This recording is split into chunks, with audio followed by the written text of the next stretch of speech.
Okay guys, चलिए quickly start करते हैं। एक बार रिकैप कर लेते हैं लास्ट क्लास में हमने क्या किया था। Guys, after completing the liquidity ratios जो हमें शॉर्ट टर्म सॉल्वेंसी पोजीशन बताते हैं, we have started with solvency ratio.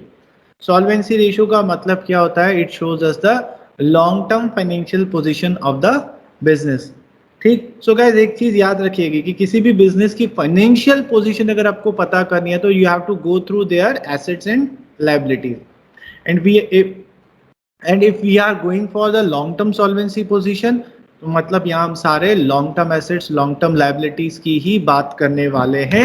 जो हमने सबसे पहले रेशियो में देखा वो था debt equity ratio. Date equity ratio मैंने आपको बड़ी डिटेल में समझाया कि होता क्या है। मैंने आपको ये बताया कि डेट इक्विटी रेशियो हमें क्या बताता है? फर्म का कैपिटल स्ट्रक्चर या कैपिटल कंपोजिशन बताता है।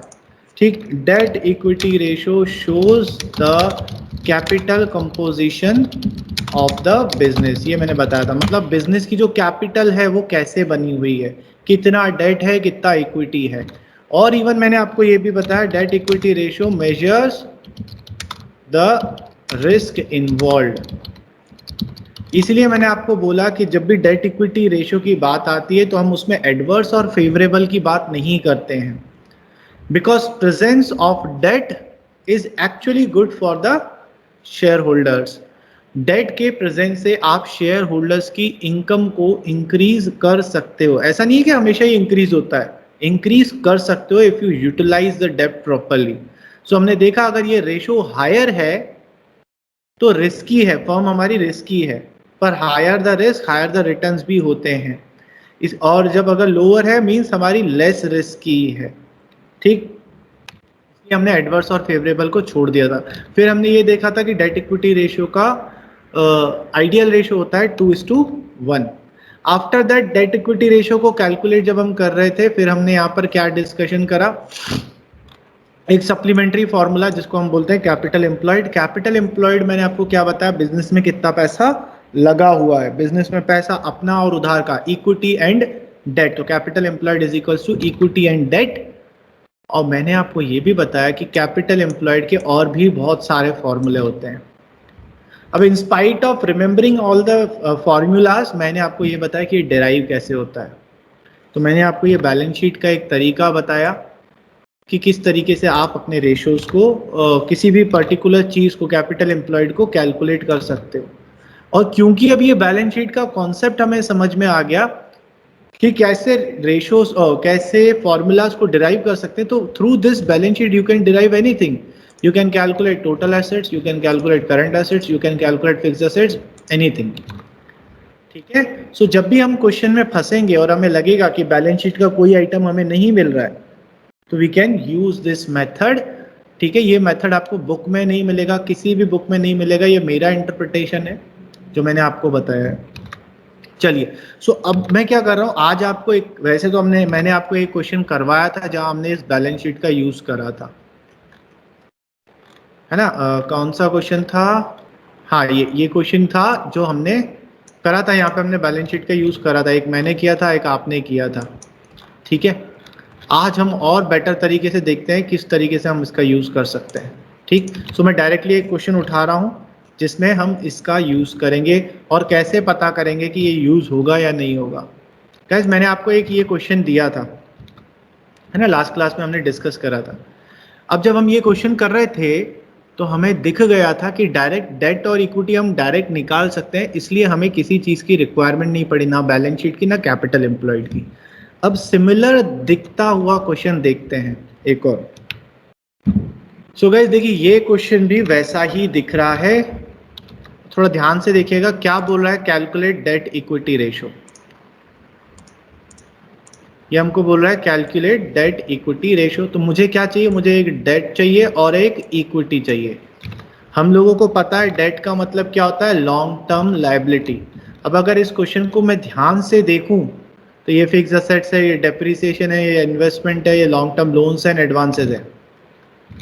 ये क्या होता है गाइस, ये क्या लिखा हुआ है? डेप्ट। नहीं, ये डेट नहीं है, बस इसीलिए मैं आपको बता रहा था। देखिए यहाँ पर क्या लिखा हुआ है, ये लॉन्ग टर्म लोन नहीं है, ये है long term loans and advances. Loan के साथ एडवांस वर्ड कभी नहीं आता है अगर हमने किसी से लिया है तो। ये क्या बताना चाहता है, long term loans and advances. Advances मतलब एडवांस किया है, आपने दिया है किसी को। सो गाइस, हम लोग अगर फर्म में लोन ले सकते हैं तो हम किसी को लोन दे भी सकते हैं अगर हमारे पास फंड्स है तो। सो यहां आपको क्या याद रखना है, अगर सिर्फ लॉन्ग टर्म लोन्स वर्ड लिखा है इट मींस वो लायबिलिटी है। लेकिन अगर long term loans and advances दोनों लिखा हुआ है इट मींस ये एसेट है, क्योंकि आपने लोन दिया है। क्या ये चीज क्लियर है? सो जब भी long term loans and advances आएगा मतलब वो एसेट की बात कर रहा है, और लॉन्ग टर्म है मतलब ये फिक्स्ड एसेट है। ठीक है, आगे और बात करें, एक चीज तो ये समझ में आई गई हमें, हाँ ये चीज समझ में आ गई। तो हमें क्या चाहिए, डेट और इक्विटी। तो अभी तक हमें कोई भी ऐसा आइटम नहीं मिला जो या तो डेट हो या तो इक्विटी हो, इनमें से कुछ भी नहीं है। फिर इधर आ जाए करंट एसेट्स, ये भी डेट नहीं है ना इक्विटी है। करंट लायबिलिटी ना, ये भी डेट नहीं है और इक्विटी नहीं है, क्योंकि डेट मतलब लॉन्ग टर्म लायबिलिटी होता है, ये तो करंट लायबिलिटी दिया हुआ है। हाँ, उसके बाद ये दिया है 10% लॉन्ग टर्म बोरोइंग्स, ये मिल गया अपने को डेट, ये तो इसमें तो कोई डाउट ही नहीं है, ये तो डेट है। उसके बाद आ जाए, उसके बाद क्या दिया है, लॉन्ग टर्म प्रोविजन दिया हुआ है, ये भी डेट का पार्ट होता है, मैंने आपको बताया था, है ना। Debentures, loans, deposits and long term provision. तो लॉन्ग टर्म प्रोविजन भी एक तरीके की लायबिलिटी, और क्योंकि लॉन्ग टर्म है तो ये भी डेट का पार्ट होगी। क्या इस क्वेश्चन में हमें इक्विटी का एक आइटम भी दिया हुआ है? नहीं दिया हुआ है। पिछला क्वेश्चन भी लगभग ऐसा था, लेकिन उसमें हमें इक्विटी, देखिए preference share capital, equity share capital, reserve and surplus दिया हुआ था, लेकिन यहां हमें एक सिंगल आइटम भी नहीं दिया है। देखिए, सो हमें क्या पता चला कि मुझे डेट इक्विटी रेशियो कैलकुलेट करना है। Debt equity ratio is equal to debt upon equity. अब मैं डेट कैलकुलेट करने गया तो मुझे डेट मिल गया, क्या क्या मिल गया, 10% लॉन्ग टर्म बोरोइंग्स 4,20,000 और लॉन्ग टर्म प्रोविजन 1,40,000। और जो long term loans and advances दिया है उसके बारे में हमने डिस्कस कर लिया कि वो एसेट है, वो लायबिलिटी नहीं है। तो चलिए, डेट तो मिल गया। अब इक्विटी चाहिए था, तो इक्विटी का तो एक भी आइटम नहीं दिया है। तो जैसे ही इक्विटी का एक भी आइटम नहीं दिया हो, आपका दूसरा दिमाग कहां पर जाएगा, कैपिटल एम्प्लॉयड पर, क्योंकि capital employed is equals to equity plus debt होता है। ठीक, तो डेट तो गिवन है, इक्विटी गिवन नहीं है, और इवन कैपिटल एम्प्लॉयड भी गिवन नहीं है। तो अगेन दो चीजें मिसिंग है, तो ये फॉर्मूला भी मेरे किसी काम में नहीं आने वाला। तो अब मुझे क्या चाहिए, मुझे ऐसा फॉर्मूला चाहिए जो डायरेक्ट मुझे इक्विटी कैलकुलेट करके दे। तो मुझे तो याद ही नहीं है ऐसा कौन सा फॉर्मूला होगा। तो ऐसे केसेस में जब आपको बैलेंस शीट का कोई आइटम चाहिए हो लेकिन आपको वो नहीं निकल रहा हो, तो आप वो बैलेंस शीट जो मैंने आपको बताया था ना वर्किंग नोट में, बना के देख लीजिएगा, वो आपको काम आ जाएगा। चलिए देखें कैसे। तो हम क्या करेंगे, एक वर्किंग नोट में रफ में कहीं पर फॉर्मेट बना लेंगे बैलेंस शीट का। ये आप वर्किंग नोट में बनाइएगा, मेन आंसर में नहीं, वर्किंग नोट में या पीछे रफ में। ठीक है, तो अपन बना लेते हैं। मैंने फॉर्मेट बना लिया। अब मैं क्या करूंगा, दिमाग नहीं लगाऊंगा, मैं एक काम करूंगा, जितने चीजें मुझे दी हुई है मैं उतना लिखता जाऊंगा। चलिए, क्या क्या दिया हुआ है, फिक्स असेट्स, और नीचे क्या दिया हुआ है, एक्यूमुलेटेड डेप्रिसिएशन। ठीक, तो मैं यहाँ पे फिक्स असेट्स लिखूंगा। आपको पता है फिक्स असेट्स डेप्रिसिएशन माइनस करने के बाद ही बैलेंस शीट में आता है, यस और नो, है ना। तो मुझे फिक्स असेट्स कितना दिया था, 8,40,000, इसमें से मैं 1,40,000 डेप्रिसिएशन का माइनस करके लिख दूंगा, चलेगा। चलिए, उसके बाद क्या दिया है, नॉन करंट इन्वेस्टमेंट, ये भी फिक्स एसेट्स रहता है, तो मैंने नॉन करंट इन्वेस्टमेंट इधर लिख लिया। कितना दिया हुआ है, 14,000। ठीक, उसके बाद और क्या दिया, long term loans and advances, इसके बारे में हमने डिस्कस करा था कि ये भी हमारा एसेट ही होता है, तो इसको भी मैं एसेट साइड पे लिख लूँ, long term loans and advances. कितना दिया हुआ है, 56,000। उसके बाद क्या दिया, करंट एसेट्स, करंट एसेट भी एसेट साइड पर ही आएगा, तो यहाँ पे लिख लूँ करंट एसेट्स। कितना दिया हुआ है देखें, 3,50,000। फिर करंट लायबिलिटी, करंट लायबिलिटी इस साइड लिख लें, कितना दिया हुआ है, करंट लायबिलिटी 2,80,000। और क्या दिया हुआ है, लॉन्ग टर्म लायबिलिटी है हमारे पास, लॉन्ग टर्म लायबिलिटी अभी अभी हमने कैलकुलेट करा, मतलब अगर मैं 4,20,000 that is 10% long term borrowings plus long term provision, इनको प्लस कर दूं तो मुझे लॉन्ग टर्म लायबिलिटी मिल जाएगा। ठीक है, देखिए क्या अब आप इक्विटी निकाल सकते हो? कैसे इक्विटी निकालेंगे सर, आपने बताया था इधर इक्विटी होता है, लॉन्ग टर्म लायबिलिटी होता है और करंट लायबिलिटी होता है। तो अगर मुझे टोटल लायबिलिटी मिल जाए तो मैं उसमें से ये दोनों माइनस कर दूंगा तो मेरा इक्विटी आ जाएगा, यस और नो। अब टोटल लायबिलिटी तो दिया नहीं है, पर सर टोटल देखो एसेट साइड का टोटल दिया हुआ है, एसेट साइड के सारे आइटम दिए हुए हैं, मतलब अगर मैं इन सब को प्लस करके इन दोनों को माइनस कर दूं क्या मुझे इक्विटी मिल जाएगा? यस। तो गाइस हमने यहां से एक नया फॉर्मूला ड्राइव कर लिया इक्विटी का। सो इक्विटी लिखकर आइएगा formula, equity is equal to fix assets, कौन से fix assets, net depreciation minus करने के बाद, plus long term loans and advances, plus non current investments, plus current assets, minus long term liability, minus current liability. Yes और no, समझ में आया? सो इस तरीके से गाइस कहाँ हम दिमाग लगाते कि कौन सा फॉर्मूला यहाँ लगेगा, you can use this, it will help you. ठीक, तो अब यहाँ से आप इक्विटी आराम से निकाल लोगे, equity will be equals to 7 lakh plus 56,000 plus 14,000 plus 3,50,000 minus 5,60,000 minus 2,80,000 गया। So equity is equals to यहाँ पर 7 lakh plus 56,000 plus 14,000 plus 3,50,000 plus minus 5,60,000 minus 2,80,000। ओए मैंने कुछ गलत करा, ये 7,56,000 14,000 माइनस, तो इक्विटी क्या आ गया 2,80,000। मुझे वही डाउट हो रहा था इतना छोटा आइटम कैसे हो गया। तो यहाँ से डेट का टोटल मिल गया था, डेट इज इक्वल टू 5,60,000 मिल गया था और इक्विटी भी मिल गया। अब मैं अपने इसको निकाल सकता हूँ, DER is equals to, debt था 5,60,000 divided by 2,80,000 is equals to 2:1 मेरा डेट इक्विटी रेशियो आ जाएगा। ठीक है, इसको नोट कर लीजिए।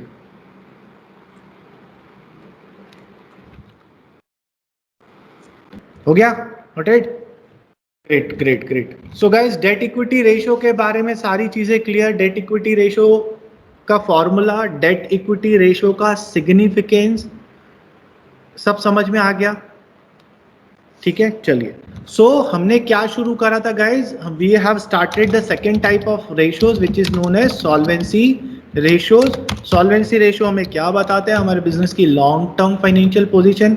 इन that series we have started first ratio which is known as debt equity ratio, जिसके अंदर हमने डिटेल में सारी चीजें डिस्कस करी। ठीक, now second type of ratio. अब अगर आपको डेट इक्विटी रेशियो समझ में आ गया, इसका वर्किंग स्टाइल समझ में आ गया ना, बाकी सारे रेशियोज कैलकुलेट करना बड़ा इजी है। और डेट इक्विटी रेशियोज को रेशियोज के फॉर्मूले को याद रखने के लिए मैंने आपको सिंपल ट्रिक बताया था। क्या बताया था, जो चीज पहले है वो न्यूमरेटर में, जो चीज बाद में है वो डिनोमिनेटर में। लाइक डेट इक्विटी, डेट पहले है तो न्यूमरेटर में डेट, डिनोमिनेटर में equity. Second type of ratio क्या है, second type of of ratio आपका कहलाता है total assets to debt ratio. एक मिनट मुझे क्लियर करने दीजिए, उल्टा डेट टू टोटल एसेट आपकी बुक में है, यहाँ टोटल एसेट्स टू डेट है, टोटल एसेट्स टू, तो total assets to debt ratio. चलिए total asset to debt ratio ये हम स्टार्ट करेंगे। अब फॉर्मूला आप ही बता दीजिए मुझे क्या होगा। Asset upon debt, total assets by debt, total assets upon date.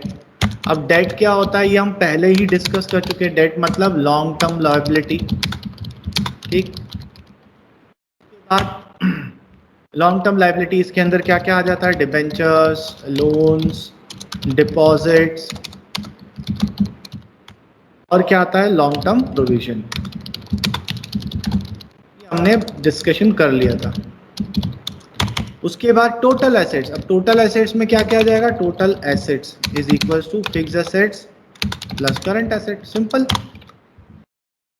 और टोटल एसेट्स अगर कभी नहीं दिया हो तो हम बैलेंस शीट का यूज कर सकते हैं, हम वहां से निकाल सकते हैं, ठीक है। सो अब यहां पर डिस्कशन करने की ज्यादा जरूरत नहीं है, हम क्या करेंगे डायरेक्ट क्वेश्चन सॉल्व करेंगे, ठीक।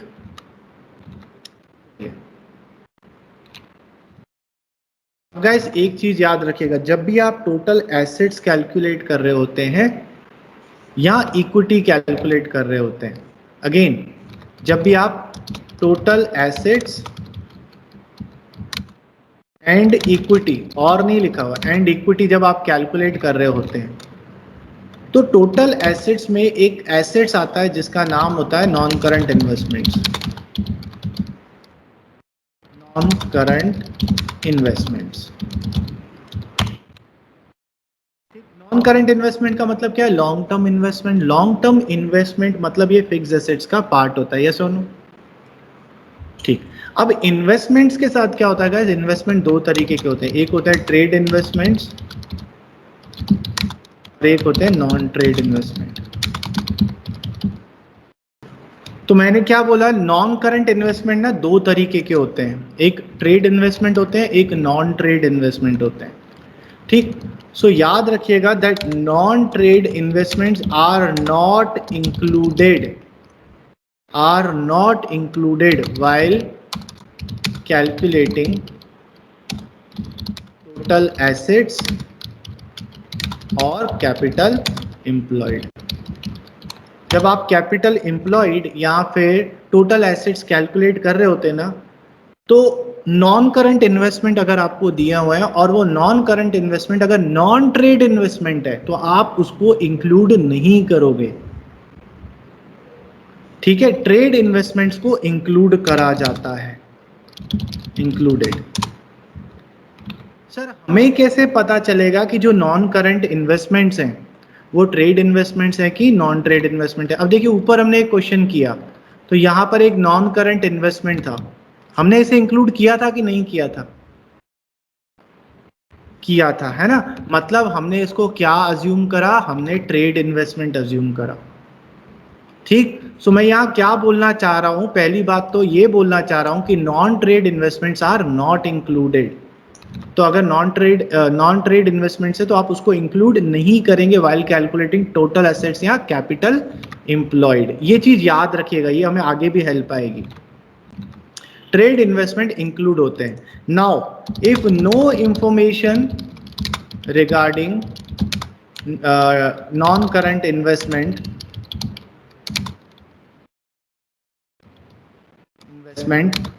देन हम क्या करते हैं, they are assumed to be trade investment and therefore are included in the calculation of total assets और capital employed। समझ में आया, समझ में आया। सो हमने क्या बोला, अगर कभी ये नॉन करंट इन्वेस्टमेंट की ये इंफॉर्मेशन याद रखिएगा, पता नहीं अभी यहाँ काम आए कि नहीं आए, आगे काम आएगी। सो इन्वेस्टमेंट जो होते हैं long term investment, non current investment, वो या तो ट्रेड होते हैं या तो नॉन ट्रेड होते हैं। अगर क्वेश्चन में स्पेसिफिकली आपको लिख कर दिया है कि ये नॉन ट्रेड है तो आप उसको कंसिडर नहीं करेंगे, और अगर आपको टोटल एसेट्स का फिगर दे दिया गया है तो उसमें से आप नॉन करंट इन्वेस्टमेंट्स को हटा देंगे अगर वो नॉन ट्रेड इन्वेस्टमेंट है तो। अगर इंडिविजुअल एसेट दिया है तो आप उसे कंसीडर ही नहीं करेंगे नॉन ट्रेड इन्वेस्टमेंट को, और अगर टोटल एसेट्स का फिगर दिया हुआ है और नॉन ट्रेड इन्वेस्टमेंट भी दिए तो आप उसे माइनस कर देंगे। और if there is no information regarding the investment they are treated as a trade investment और उसका नॉर्मल कैलकुलेशन करते हैं। ये समझ में आ गया? ठीक है, इस चीज को याद रखिएगा, जब ये क्वेश्चन आएगा मैं फिर से इसका रेफरेंस दूंगा। यस महिमा, कुछ बोलना चाह रही हो? सर ये ट्रेड इन्वेस्टमेंट और में क्या होता क्या है? ओके चलिए, मैं चाह रहा था कि इस टॉपिक को स्किप करूं बट आप पूछ रहे हो तो मैं आपको बता देता हूं। देखिए, जब फर्म होती है ना, जो बिजनेस होते हैं उनका काम इन्वेस्टमेंट करना नहीं होता है, बिजनेस करना होता है। ठीक है, लेकिन अगर मेरे बिजनेस, तो अगर मैं इन्वेस्टमेंट कर रहा हूं तो वो इन्वेस्टमेंट में क्यों कर रहा हूं? मेरे पास फालतू पैसा रखा होगा, आइडियल पैसा होगा, तो इसलिए मैंने सोचा इसको कहीं बेटर तरीके से इन्वेस्टमेंट कर दूं। ठीक, तो जो नॉन ट्रेड इन्वेस्टमेंट, तो ऐसे इन्वेस्टमेंट्स को बोलते हैं नॉन ट्रेड इन्वेस्टमेंट। मतलब मेरा बिजनेस नहीं है इन्वेस्टमेंट्स करना, मेरे पास फंड थे तो मैंने इसलिए इन्वेस्ट कर दिया। तो जो इन्वेस्टमेंट होते हैं वो आपकी बिजनेस की एक्चुअल पोजीशन के इंडिकेटर नहीं होते हैं, क्योंकि वो आपका काम नहीं है, इसलिए नॉन ट्रेड इन्वेस्टमेंट को इंक्लूड नहीं किया जाता। पर अगर आपका बिजनेस है, ट्रेडिंग बिजनेस है, इन्वेस्टमेंट का ही आपका इन्वेस्टमेंट भी आपका एक काम है, बिजनेस है, नॉर्मल ऑपरेशन है, तो फिर वो आपके एक्चुअल एसेट्स हैं, एसेट्स हैं, और वो इंडिकेट करते हैं आपके फाइनेंशियल पोजीशन को, इसलिए आप ट्रेड इन्वेस्टमेंट को इंक्लूड करते हैं। ठीक है, अब जैसे फॉर एग्जांपल मेरा बिजनेस है, जो कोचिंग का बिजनेस है, मुझे बताइए इसमें अगर इन्वेस्टमेंट करूंगा तो वो ट्रेड इन्वेस्टमेंट होंगे कि नॉन ट्रेड इन्वेस्टमेंट होंगे? नॉन ट्रेड होंगे, मेरा काम नहीं है। ठीक है, ये है दोनों के बीच में फर्क। तो नॉन ट्रेड इन्वेस्टमेंट इसलिए काउंट नहीं किए जाते हैं। M I clear? ग्रेट, चलिए, सो इस इंफॉर्मेशन को याद रखेंगे। वैसे ये मुझे कैपिटल एम्प्लॉयड करते वक्त समझाना चाहिए था, पर मैंने जानबूझ के वहां नहीं समझाया, क्योंकि ऑलरेडी बहुत सारी कॉम्प्लेक्स चीजों के साथ हम डील कर रहे थे। Let's move on. सो हमने क्या पढ़ा गाइस? सॉल्वेंसी रेशियो के अंदर दूसरा रेशियो हमने चालू करा है, total asset to debt ratio, जिसका की फॉर्मूला है टोटल एसेट्स अपॉन डेट। आइए इसके क्वेश्चन डायरेक्टली कैलकुलेट करते हैं, बिकॉज मैंने आपको इतना इक्विप तो कर दिया है कि आप कोई भी इंफॉर्मेशन कैलकुलेट कर सकते हो। अरे वाह बेटा, मौज कर रही, अच्छा क्वेश्चन है, छोटू है लेकिन मजेदार है। चलिए कैलकुलेट करिए total assets to debt ratio, देखूं कहां से दिमाग लगाते हो।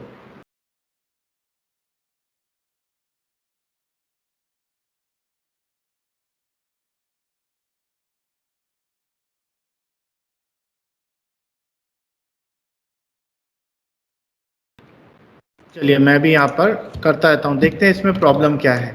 सो हम सॉल्यूशन स्टार्ट करेंगे। क्या लिखा हुआ है? हमको चाहिए total assets to debt ratio. Formula लिख लीजिए तो एटलीस्ट आपके सामने आ जाएगा कि क्या क्या चाहिए। Total assets upon debt. पहले डेट की बात करते हैं। डेट का मतलब होता है लॉन्ग टर्म डेट।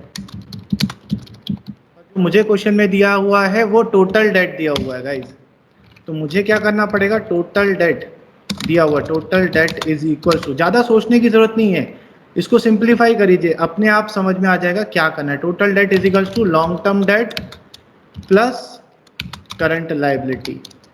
अब टोटल डेट तो दिया हुआ है 12 लाख, और लॉन्ग टर्म डेट मुझे कैलकुलेट करना है, और करंट लायबिलिटी भी नहीं दिया है। जैसे ही मैं यहाँ पे रुका तो हमारे दिमाग में आ जाना चाहिए क्या? वर्किंग कैपिटल दिया हुआ है, वर्किंग कैपिटल के अंदर करंट एसेट्स और करंट लायबिलिटी भी होता है। सो आई एम नॉट श्योर कि वो मुझे हेल्प करेगा, करके देखते हैं। तो मैंने क्या करा, यहाँ पर वर्किंग कैपिटल लिख लिया। Working capital is equals to 1 lakh, खोला current assets minus current liability is equals to 1 lakh. फिर देखा करंट एसेट्स दिया है क्या? ओहो मजा आ गया, 5 लाख माइनस करंट लायबिलिटी नहीं दिया, इसी के लिए तो यूज करा था इसको, 1 लाख आ गया current liability is equals to 4 lakh. अब मैं इधर पुट कर सकता हूँ इसको, चलिए इधर आ जाए। सो इस तरीके से करंट लायबिलिटी आपका 4 लाख निकल गया। तो चलिए 12 lakh is equals to long term debt plus current liability अभी अभी मैंने निकाल ली 4 लाख। तो यहाँ से लॉन्ग टर्म डेट आ जाएगा इज इक्वल्स टू 8 लाख। ये मेरा एक इंफॉर्मेशन आ गया, डेट आ गया। अब क्या चाहिए, टोटल एसेट्स देखूं, टोटल एसेट्स तो दिया ही नहीं है। अब मैंने देखा टोटल एसेट्स कैसे बनता है, fix assets plus current assets, तो करंट एसेट्स तो दिए लेकिन फिक्स एसेट दिए ही नहीं है। अब ऐसे केस में क्या करूंगा, जिसका कोई नहीं होता उसका बैलेंस शीट होता है, ठीक है। तो बैलेंस शीट वाले तरीके से शायद हमें मिल जाए। सो चलिए हम क्या करेंगे, रफ में एक बैलेंस शीट बना के देख लेंगे वर्किंग नोट में अपनी साइड में हटा दें और देखें क्या क्या इंफॉर्मेशन अपने को दी हुई है। लेट्स सी, सबसे पहले total date, long term date, यहाँ लिख लेते हैं इक्विटी, यहाँ लिखते हैं लॉन्ग टर्म डेट, यहाँ लिखते हैं करंट लायबिलिटी। देखें करंट लायबिलिटी हमने निकाला था 4 लाख, लॉन्ग टर्म भी हमने निकाला था 8 लाख। उसके बाद क्या दिया हुआ है, शेयर होल्डर्स फंड भी दे दिया, मजा आ गया। शेयर होल्डर गैस मैंने आपको बताया था shareholders fund is equal to equity, तो 2 लाख, ठीक। उसके बाद क्या दिया है, रिजर्व एंड सरप्लस, इसका कुछ होगा क्या, नहीं होगा, नहीं सर, ऑलरेडी एडेड। नहीं होगा, नहीं होगा, नहीं होना था, नहीं होना था, फिर भी हो गया यार, ठीक है। क्यों नहीं होना है, बिकॉज हमें शेयर होल्डर्स फंड दिया हुआ है। शेयर कैपिटल दिया होता तो मैं उसमें रिजर्व एंड सरप्लस प्लस करता तो शेयर होल्डर फंड बन जाता। फंड बड़ा वर्ड है, ऑलरेडी आपको फंड दिया हो, it means reserve and surplus में शेयर कैपिटल और reserve and surplus already added होता है। समझ में आया विवान, क्लियर है? Yes sir. ठीक है, तो रिजर्व एंड सरप्लस का हम कुछ नहीं करेंगे। चलिए फिर क्या दिया हुआ है, करंट एसेट्स, इधर लिख लिया करंट एसेट्स 5 लाख, 0 कम लग गया। और क्या दिया हुआ है, वर्किंग कैपिटल, वर्किंग कैपिटल तो बैलेंस शीट में आती नहीं है। चलिए अब देखिए दिख रहा है कि मेरा एसेट्स निकल जाएगा, टोटल एसेट्स अगर ये मिल जाए तो ये इसके बराबर होता है, और ये तो है हमारे पास। तो यहां से मैं एक अपना खुद का फॉर्मूला बना सकता हूं, total assets is equals to equity plus long term debt plus current liability, yes और नो। तो आ गया total assets is equals to equity कितना था 2 लाख प्लस 8 लाख प्लस 4 लाख, कितना आ जाएगा, total assets is equals to 14 lakh. Total assets भी मिल गया, लॉन्ग टर्म डेट मतलब डेट भी मिल गए। Now we can total asset to debt ratio is equals to 14 lakh divided by 8 lakh, जो भी आंसर आएगा देखें क्या आएगा,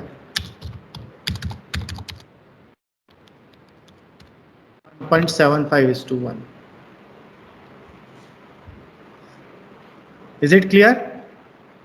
So this is how you can use the balance sheet to find out any figure। तो बैलेंस शीट सिर्फ capital employed के काम नहीं आएगी, ठीक। तो ये एक शॉर्ट ट्रिक, ये एक ट्रिक है जो बुक में नहीं है, जो मैंने अपने एक्सपीरियंस से आपको बताया कि अगर कोई चीज़ मिसिंग है। सो बच्चों को क्यों रेशियोज चैप्टर क्यों टफ लगता है ना, ये सप्लीमेंट्री फार्मूलेज जो होते हैं ना, मेन फार्मूला तो याद हो जाता है रेशियो का, सप्लीमेंट्री फार्मूले हमें याद नहीं रहते। कोई बात नहीं, मैंने आपको बता दिया, आप निकाल सकते हैं, ठीक। चलिए नोटेड डाउन, ग्रेट। चलिए एक और क्वेश्चन करके देखते हैं, ये तो आप कर लेंगे। ये शुरू,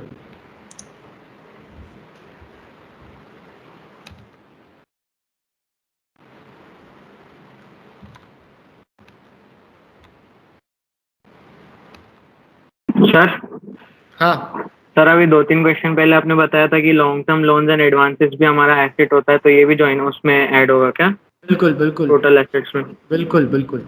चलिए तो मैं भी एक बार सॉल्व करके बता ही देता हूँ। लेट्स सी, सो हमें क्या चाहिए था, हमें चाहिए टोटल एसेट्स, हमें चाहिए डेट।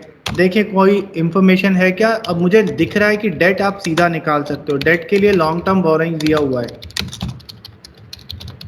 और कुछ दिया हुआ है क्या, यस लॉन्ग टर्म प्रोविजन भी दिया हुआ है, लॉन्ग टर्म प्रोविजंस। और कुछ दिया है क्या, एक long term loans and advances दिया है, वो तो एसेट होता है, तो बस डेट आपको डायरेक्टली यहाँ से मिल जा रहा है। देखिए डेट कितना आ जाएगा, 3 lakh plus 1 lakh that is 4 lakh. अब क्या चाहिए, टोटल एसेट्स। देखें टोटल एसेट्स मतलब fix assets plus current assets. क्या हमें दिया हुआ है फिक्स एसेट्स? यस। क्या हमें करंट एसेट्स दिया हुआ है? यस। क्या इसमें बैलेंस शीट की जरूरत थी? नो, क्योंकि सारी इंफॉर्मेशन डायरेक्ट दी हुई है। चलिए पुट करते हैं इसको, जब डायरेक्ट दिया हुआ है तो फिक्स एसेट्स। अब देखिए फिक्स एसेट्स ग्रॉस दिए हुए हैं गाइस, ग्रॉस का मतलब अभी डेप्रिसिएशन माइनस नहीं हुआ है। तो आप कैसे करोगे, आप सबसे पहले यहाँ पर लोगे 6 लाख ग्रॉस, इसमें से तो डेप्रिसिएशन माइनस कर दो 1 लाख। उसके बाद तो ये फिक्स एसेट्स हो गए। नॉन करंट इन्वेस्टमेंट ये इंक्लूड होंगे कि नहीं होंगे? होंगे। जब कोई इंफॉर्मेशन नहीं होता है तो ट्रेड मानते होंगे, तो 10,000। फिर करंट एसेट्स इंक्लूड होंगे, यस। टोटल एसेट्स चाहिए, टोटल एसेट्स में सारे एसेट्स इंक्लूड होते हैं। उसके बाद लॉन्ग टर्म बोरोइंग नहीं, एक्यूमुलेटेड डेट कर लिया। Long term loans and advances yes 40,000। और करंट लायबिलिटी इसका कुछ नहीं करेंगे, लॉन्ग टर्म प्रोविजन यूज कर लिया, हो गई कहानी खत्म। तो टोटल एसेट्स आ जाएंगे। टोटल एसेट्स देखिए कितना आ रहा है, 5 लाख, 5 लाख 6, 7, 7, 50, 7, 60 और 8 लाख आ रहा है। तो जैसा कि अपने को इसने बोला, total asset to debt ratio will be 8 lakh by 4 lakh will be 2:1.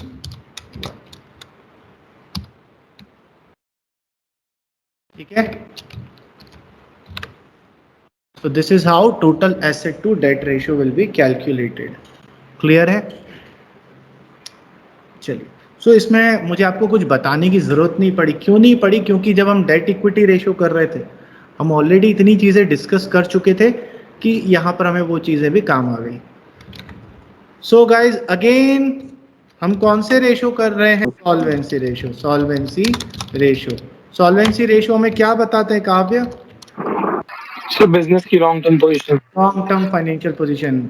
इसके अंदर पहला रेशियो हमने, पहला और दूसरा रेशियो हमने कौन सा देखा महिमा? Date equity ratio. सेकंड कौन सा था? Total assets to debt ratio, जो अभी अभी करा। अब अपन चल रहे हैं तीसरे रेशियो पे। तीसरे रेशियो का नाम क्या है? Proprietary ratio. प्रोप्राइटरी रेशियो क्या होता है? प्रोप्राइटर बच्चों, फर्म का ओनर। ओनर। और कंपनीज में हम ओनर्स को क्या बोलते हैं? शेयर होल्डर्स, है ना। और शेयर होल्डर्स के लिए मैंने आपको एक और वर्ड बताया, इक्विटी, है ना। तो महिमा बोलने वाली थी, पहले ही मैंने बोल दिया। चलिए, सो जो ये मैंने आपको क्यों बोला, प्रोप्राइटरी रेशियो का एक और नाम होता है गाइस, उसको शेयर होल्डर्स फंड रेशियो भी बोलते हैं। शेयर होल्डर्स फंड रेशियो, और इसको इक्विटी रेशियो भी बोला जाता है। तो याद रखिएगा, तीनों नाम है इसके। ठीक, तो हम ये वाला रेशियो अभी शुरू कर रहे हैं। सो मैंने आपको याद रखने का तरीका बताया था। अच्छा नहीं, ठीक है, पहले डिस्कस कर लेते हैं। मैंने आपको याद रखने का तरीका बताया था कि जो पहले दिया होगा वो न्यूमरेटर में, जो बाद में दिया होगा वो डिनोमिनेटर में। अब सर इस रेशियो में तो एक ही चीज दी है, तो जो एक चीज दी है वही न्यूमरेटर में रख लो। क्या दिया हुआ है? इक्विटी दिया हुआ है, तो इसका फॉर्मूला क्या होगा? इक्विटी। सर अपॉन में क्या होगा? अपॉन में टोटल एसेट्स।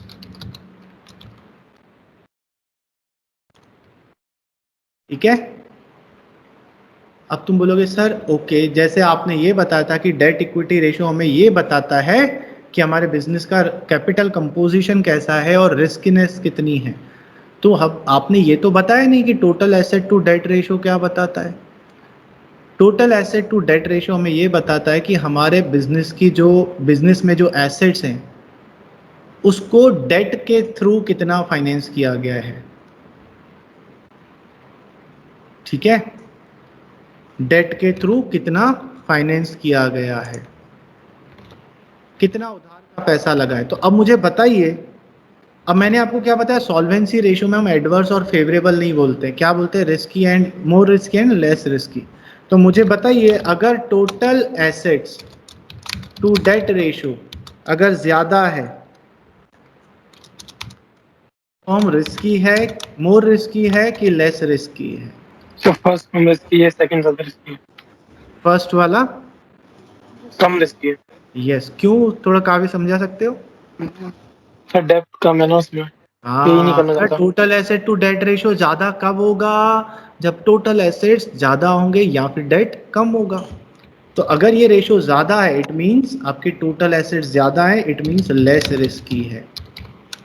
और यहाँ अगर total asset to debt ratio reduce हो रहा है मतलब आपके डेट्स ज्यादा हैं, टोटल एसेट्स कम हैं, तो ये मोर रिस्की होगा।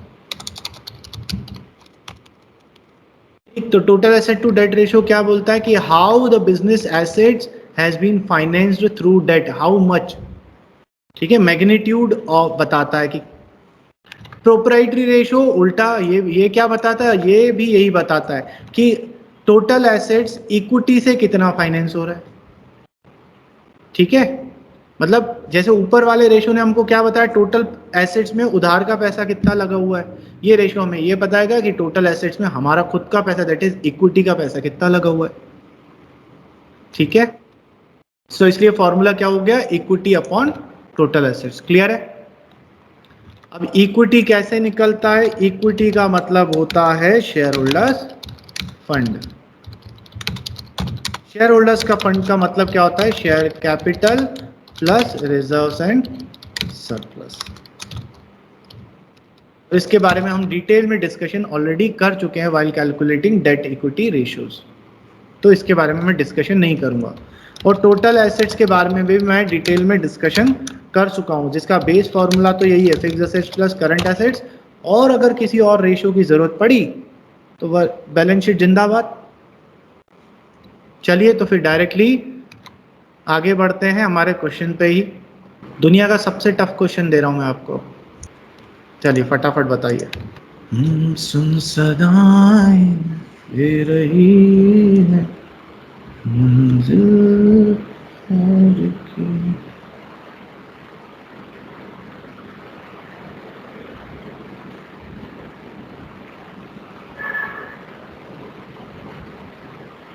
Uh, 0.25. 0.25 बहुत मुश्किल था ना? हाँ सर, मेरा भी आ गया। अब इतने मुश्किल सवाल तो तुम यस लोग सर, मेरा भी। इजी वाले नहीं कर पाते हो बस। तो इसमें तो सारी चीजें डायरेक्टली दी हुई थी, हमें क्या चाहिए था, proprietary ratio is equals to equity upon total assets, ठीक। इक्विटी डायरेक्टली दिया हुआ है आपको, equity is equals to share capital that is 3 lakh plus reserve and surplus 1,80,000। तो इसको कैलकुलेट करने के लिए साइंटिफिक कैलकुलेटर की जरूरत है, बट क्योंकि मेरा दिमाग चाचा चौधरी से भी तेज है तो मैंने डायरेक्टली कर लिया। अब क्या चाहिए, टोटल एसेट्स। टोटल एसेट्स कैसे निकलता है, fixed assets plus current assets. तो टोटल एसेट्स देखे, फिक्स्ड एसेट्स दिया yes, non current assets 13,20,000 plus current assets वो भी दिया, ओ माय गॉड 6 लाख। कैसे होगा, 19,20,000। दोनों को डिवाइड कर देंगे तो आ जाएगा proprietary ratio, P R is equals to 4,80,000 divided by 19,20,000। So PR is equals to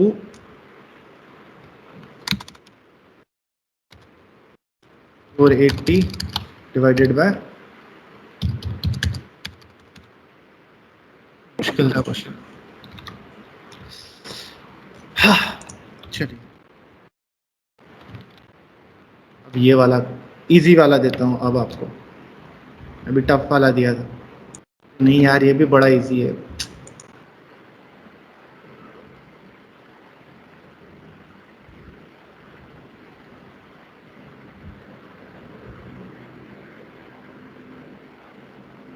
चलिए चेक कर लेते हैं।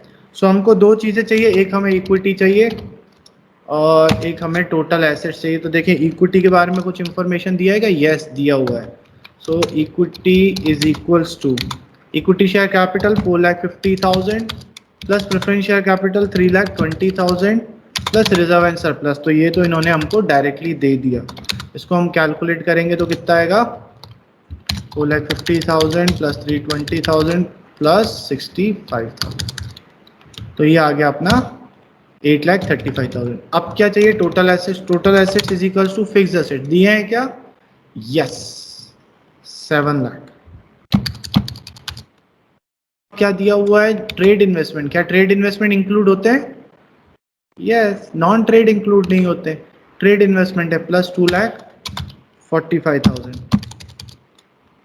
टोटल एसेट में करंट एसेट्स होते हैं, यस, तो सीधा सीधा क्वेश्चन था, कोई दिक्कत नहीं है।